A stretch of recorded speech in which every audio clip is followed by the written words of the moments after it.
Hi, today I'm going to talk about importance.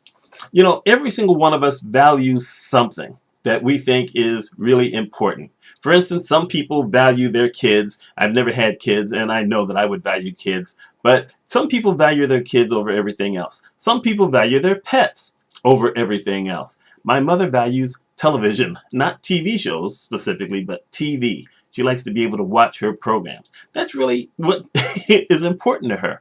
My wife and I don't really know what's necessarily important to us. Actually, my wife, it may be, her future. Mine is trying to make as much money as possible before I'm 65 so that I can live a better life. But still, I don't necessarily think about my future. I'll take that money now and decide what I want to do with it. So everyone has this thing about, like I said, what is important to them.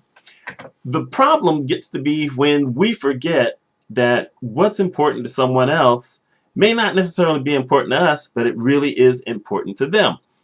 And this goes with, like I said, the pets. For instance, if a pet passes away, my mind says, okay, well, the pet passed away, you knew that was coming, so let's move on from it. But I've known people who have gone 3 to 4 weeks of being depressed after a pet goes. And it sounds weird to me, but in another way, luckily, I'm at least empathetic and understanding that there are some people who really get attached to their pets. There's this thing about religion. Some people are really serious about their religion. At least they say they are. And me, not religious at all. Some people are really serious about their politics. I'm not as serious about the politics as I am policy. But even with that, I've never been on a protest of any sort as regards politics. I've never signed a petition. Basically, I will go and vote. At least I have in the past. I don't know if I'm voting this year. I may not vote for the next 4 years. But I am not one of those people who wants to talk about it. I don't care. I mean, I care as far as, if something happens. But truthfully, if there's nothing specifically that I can do to change something, then we move on. I care about the environment. I, recycle my stuff. But if the big boys are going to change something, there's nothing I can do about it. I care about what happens to people of color. I care what happens to, the LBGTQ, I think it is, community. I don't want anyone being mistreated. I care about women who are, have to suffer domestic abuse. I care about all that stuff. But I learned a long time ago, okay, maybe 20 years ago, that I needed to stop stepping into people's business and basically putting my life on the line. I used to do that all the time. And then my wife and some of her friends basically said, okay, you got to stop doing that. You got to start thinking more about your own life. You're a little too old now to be basically ready to kind of take a bullet for a friend who might have put themselves in a bad situation. To me, that used to be important. That used to be really important. You always take care of your friends. Loyalty is my biggest thing. But it has to be a two-way street.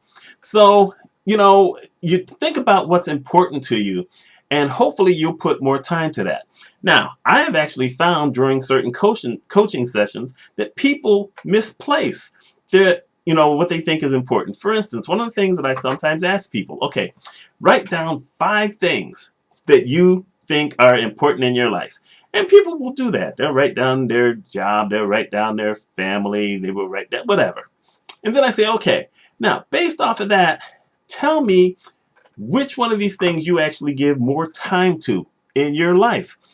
And what most people realize is that the thing that they say is number 1 in importance often is number 4 or 5 in the time they give to it. For instance, they may say, well, hanging with my kids and doing all this other kind of stuff is the most important thing to me. Yet they will spend 12 hours working, 6 days a week. But you just didn't put the time commitment to your family. You may justify it by saying, well, I need to make this money so I can feed my family. But that's not really saying that you put family first. It looks like you put work first. Yeah, I'm just saying, you find these things where you'll see this conflict of what people will tell you is important versus their actions. That's just kind of how life is, I guess. I know that I did the same thing. I used to say that I was, my most important thing was really family. And then I would spend tons of hours doing work. Even now, I mean, I've got my mother living here, my wife is home, and I spend most of my time on my computer doing my work. I do go out and spend some time with mom watching TV with her, and I spend some time with my wife. But before that, I was known to be able to spend 12 or 14 hours sitting at the computer doing stuff, trying to make my money. And yet, I will tell you that I think my family is important. I will tell you I think my friends are important, but I rarely see my friends. It's an interesting thing when you talk about this concept of importance. So I put it out to you. What do you think is important in your life? What do you think is important to other people that you're willing to basically say, you know what, I understand what's important to you, and let's see if we can come to this understanding? I'd really like to know what you're thinking. Anyway, my name is Mitch Mitchell. I hope to see y'all next week.